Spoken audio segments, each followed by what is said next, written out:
What is the funniest lie to tell kids? 1. My sister told me that yellow leaves tasted like bananas and brown ones tasted like chocolate. I ate some leaves but came back and told her they didn't taste the way she said they would. She told me I must have eaten a bad batch. So, I kept trying to find the tasty ones. 2. A friend said he was once in the car with his family when they drove past an industrial plant with smoke billowing out of a chute. He asked his mom what it was, and she told him, "That's the cloud factory, those are clouds being released into the sky." He said he genuinely believed clouds were man-made for a good portion of his life. 3.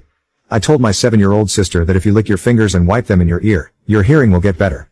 When she did it, I talked a little louder and raised the TV volume without her noticing. She kept doing it every day until her teacher told her it wasn't true. 4. When my baby sister was 4, I was 20.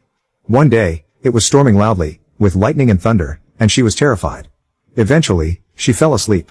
While she was napping, I had to run outside for something and came back soaked. When the storm cleared, she woke up and asked why I was so wet. I told her, "Well, since you were scared, I went and fought the storm. I won."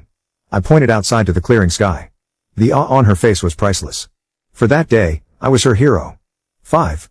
As a child, my parents told me that if I did something bad, I was going to baby jail. I believed in baby jail until I was about 12 years old. If I started crying in public, my dad would say, "Mary, stop that.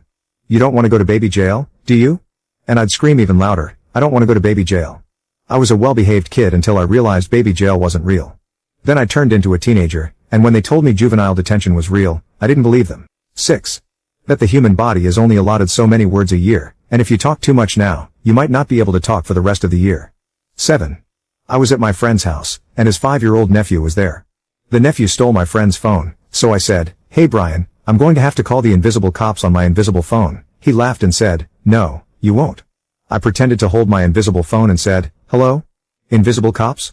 Brian is stealing his uncle's phone." "Oh, you'll be here in 5 minutes to take him to invisible jail?" "Okay, I'll keep him here." Brian immediately started freaking out and crying. 8. When my youngest was in elementary school, I could see his playground from our living room window. When he came home, I used to say things like, "Did you have a good game of football after lunch?" Or, "I saw you playing tag with Steven." He was amazed, and I'd just say, "Moms know everything." This lasted for a couple of years. Now it's a family joke. 9. My little sister used to get upset when I wouldn't take her to PG-13 movies. I told her they were called PG-13 because only 13 people could see them at a time. I said we were too late because the 13 people had already gone in. 10. I read about a father who told his daughter she was half human, half mermaid, but she had the top half of a mermaid and the bottom half of a human. 11. When my daughter was 4, she really wanted a horse. I told her that horses eat money, and since I don't earn much, we couldn't afford one. She believed horses ate money until she was 14, when she called me an a-hole. In my defense, I have a cousin who owns horses, and given how much she spends on them, I'm convinced they do eat money. 12. When I was little, I built a Lego remote control for the TV. My dad said, "Hey, see if it'll change the channel." I kept pressing it, and nothing happened. Then suddenly, a few channels changed, and I started screaming and jumping up and down. When it stopped working, my dad said, "Wow, what a magical Lego remote." Thanks, Dad.